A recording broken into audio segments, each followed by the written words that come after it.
Bonjour à toutes et à tous, aujourd'hui on va parler de couple et de cash, et notamment des différences de revenus entre les membres du couple. Ça peut créer des situations très difficiles à vivre, c'est même l'une des principales causes de divorce. On va voir ça à travers différents témoignages qu'on a recueillis. Certaines situations sont carrément explosives, alors on va essayer d'apporter des solutions et des conseils pour bien gérer ces épreuves. Allez, c'est parti. Cas numéro 1, ma femme gagne 4 fois plus que moi. Je me retrouve dans une situation un peu compliquée avec ma femme concernant la répartition des dépenses et la gestion du capital dans notre couple. Voici les faits. Nous sommes ensemble depuis 8 ans, nous avons la quarantaine, un enfant chacun d'une autre relation et un enfant en commun. J'ai investi 200 000 € pour acheter ma part de notre maison, en payant cash. Elle, de son côté, rembourse un crédit pour sa part de la maison, ce qui représente 10 à 15% de ses revenus. Elle gagne environ 80% des revenus du foyer, alors que je gagne 20%. Donc 2 000 € pour moi et 7 500 pour elle, net d'impôts. Elle épargne environ 25 000 € par an, alors que tout ce que je mets de côté me sert à couvrir des frais exceptionnels. Sa position est la suivante. Elle pense que mon capital, même s'il est immobilisé dans la maison, représente une économie parce que je n'ai ni loyer ni crédit à rembourser. Elle voudrait que j'utilise ce capital pour contribuer davantage aux dépenses du quotidien. Au-delà de la répartition, elle estime que je ne devrais pas épargner car cela reviendrait à mettre de l'argent de côté sur son dos. La seule option où je peux mettre de côté est que je participe à 50% à toutes les dépenses. Ma position, je pense que seuls nos revenus actuels devraient être pris en compte pour la répartition des dépenses. Mon capital est immobilisé dans la maison et ne génère aucun revenu. Ces mensualités de crédit sont un investissement pour acheter sa part de la maison. Tout comme moi, j'ai investi en payant cash. Je ne peux pas suivre ces dépenses de loisirs, resto, week-end, vacances. Donc, en suivant sa logique, je ne peux pas mettre un sou de côté. Je voudrais pouvoir épargner, ne serait-ce que pour mon enfant d'une autre union, en mettant de côté pour son avenir. J'ai l'impression qu'on me demande de sacrifier mes priorités pour suivre un style de vie qui ne correspond pas à mes moyens. Je couvre mes dépenses personnelles, alimentation, essence, charges à 100%. Je dépense peu, je suis autour de 600 € par mois et je veux bien faire 50-50 sur les charges de la maison. On est à 10 000 € annuels, donc environ 400 € par mois. Et donc pour moi c'est jouable, largement. Reste ensuite le problème que ma priorité sera ensuite d'épargner avant de tout claquer en dépenses de loisirs. Resto, week-end, vacances, etc. Surtout que ce n'est pas trop mon besoin. Là-dessus, je ne peux pas m'aligner. Pourquoi pas faire un 20-80 ou 25-75 là-dessus, ça me semble correct. Ma question, comment répartiriez-vous les dépenses dans un couple avec un tel écart de revenus et une situation patrimoniale asymétrique? Pensez-vous qu'il serait plus juste de se baser uniquement sur nos revenus actuels pour partager les dépenses ou d'intégrer le capital dans la répartition et comment? Alors là, on démarre très fort avec une situation qui est effectivement extrêmement complexe. On sent bien que cette personne est très peinée par la situation qu'elle vit avec sa partenaire, d'autant plus qu'on parle de montants qui sont quand même assez importants. Lui-même a investi 200 000 € dans la maison, le différentiel de revenus est colossal, c'est littéralement un x4 entre lui et sa partenaire. Par ailleurs, elle a manifestement des envies sur un certain train de vie qui engendre des attentes qui paraissent complètement irréalistes. Et moi, ce qui me saute aux yeux quand je lis ce témoignage, c'est vraiment cette mentalité de j'ai mes envies par rapport à notre train de vie, aux vacances, aux week-ends, au restaurant, etc. Et c'est normal, elle a un salaire de 7 500 €, mais du coup, elle attend lui qu'il suive, alors même que le quart de revenu est colossal. De la même manière, quand elle dit que selon elle, il se fait de l'argent ou il épargne sur son dos, je trouve que c'est un peu dur et un peu fort de café. Enfin, forcément, lui, il va bénéficier un peu de ses revenus et son rythme de vie, mais en même temps, j'ai envie de dire, c'est un peu normal, ils vivent ensemble, quoi. À partir de là, qui a raison et comment bien répartir les dépenses sans faire exploser le couple? La première chose, c'est que quand on parle des dépenses courantes, donc tout ce qui va être courses, factures, vacances, etc., il faut différencier le flux d'argent, donc vraiment tout ce qui va circuler, tel que les revenus issus des salaires, et le capital. En l'occurrence, les 200 000 € que ce monsieur a investi dans sa maison. Ce capital est immobilisé, donc c'est très bien pour sécuriser son patrimoine familial, mais c'est pas ça qui va payer l'électricité ni les vacances à Barcelone. Si cette personne gagne 20% et que madame gagne 80% des revenus du foyer, alors ce qui serait le plus logique, ce serait de répartir les charges dans les mêmes proportions. Par exemple, pour 1 000 € de dépenses communes, monsieur paierait 200 € et madame 800 €. C'est ce qu'on appelle une répartition proportionnelle, une répartition au prorata, et c'est ce qui respecte le mieux les capacités de chacun. Si on prend un exemple rapide, en l'occurrence des charges fixes de leur maison, donc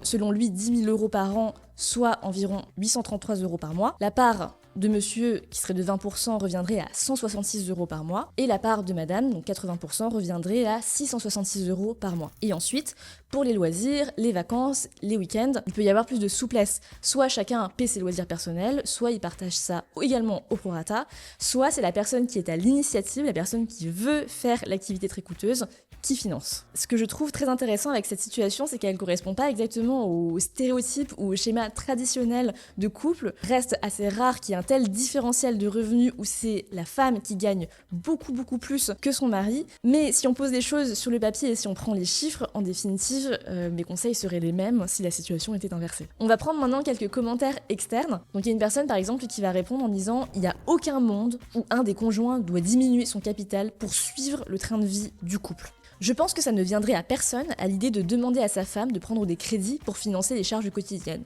Oui, en effet. Si le couple vit au-dessus de ses moyens, il faut réduire les dépenses. En l'occurrence, je suis pas convaincue que le couple vive réellement au-dessus de ses moyens, c'est plus une question de répartition. Autre témoignage, dans mon foyer, c'est moi qui gagne 2 fois plus et ça ne me viendrait pas à l'idée de faire autre chose qu'une répartition des charges proportionnelles à nos revenus.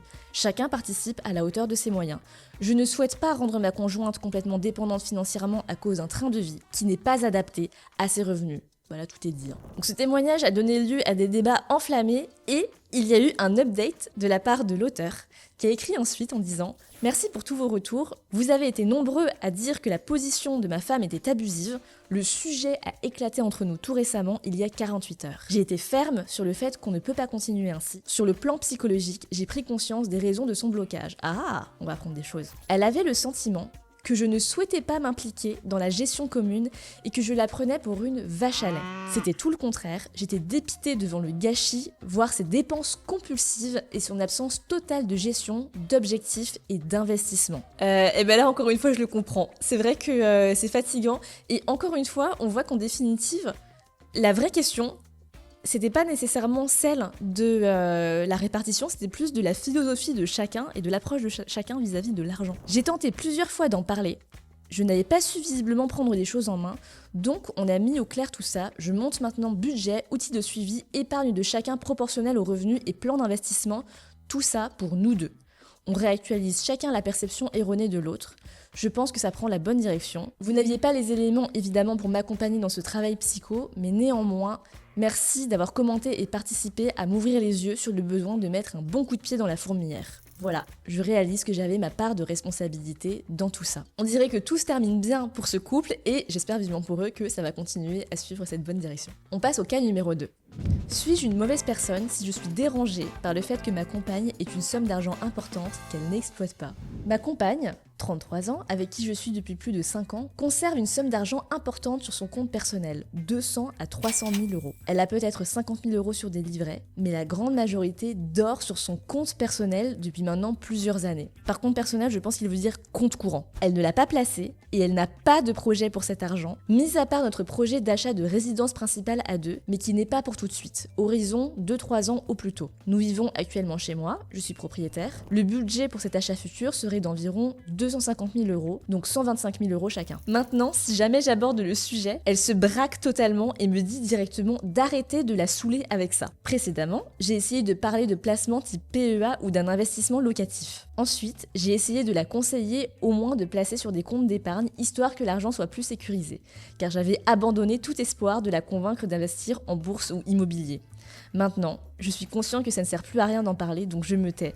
Je dis pas ça souvent, mais là j'ai un peu envie de dire mais où est son banquier ? Parce que normalement, si vous avez 200 à 300 000 euros qui dorment comme ça, il vous harcèle. Je comprends totalement que cette somme ne m'appartient pas et qu'elle est la seule décisionnaire sur ce sujet. Mais ça me dérange, limite ça m'énerve. Je trouve ça vraiment irresponsable du point de vue sécurité et maintenant d'un point de vue financier, car cette somme ne rapporte rien du tout et se fait ronger par une inflation élevée. Ça me dérange car je souhaiterais construire ma vie avec cette personne, mais je trouve qu'elle gère super mal ses finances. Je trouve que nous avons beaucoup de chance car nous avons tous les deux un bon patrimoine pour notre âge, mais vu qu'elle n'exploite pas le sien, cela nuit à ce que nous pourrions construire ensemble pour plus tard. Enfants, retraite, etc. Si c'est utile, elle gagne environ 2200 à 2300 euros net par mois et elle n'a pas de loyer car elle habite chez moi. Suis-je une mauvaise personne ? Vous la sentez là, la frustration de cette personne ? On la sent à 10 km. Et en vrai, en tant que personne qui travaille dans l'investissement, c'est vrai qu'une fois que vous avez eu cette prise de conscience de l'importance d'investir et de la puissance des intérêts composés sur le long terme, Quand vous avez des proches qui sont complètement réfractaires à tout ça, c'est hyper frustrant. Bon, premièrement, est-ce que c'est grave d'avoir autant d'argent qui dort? Eh bien, techniquement, oui.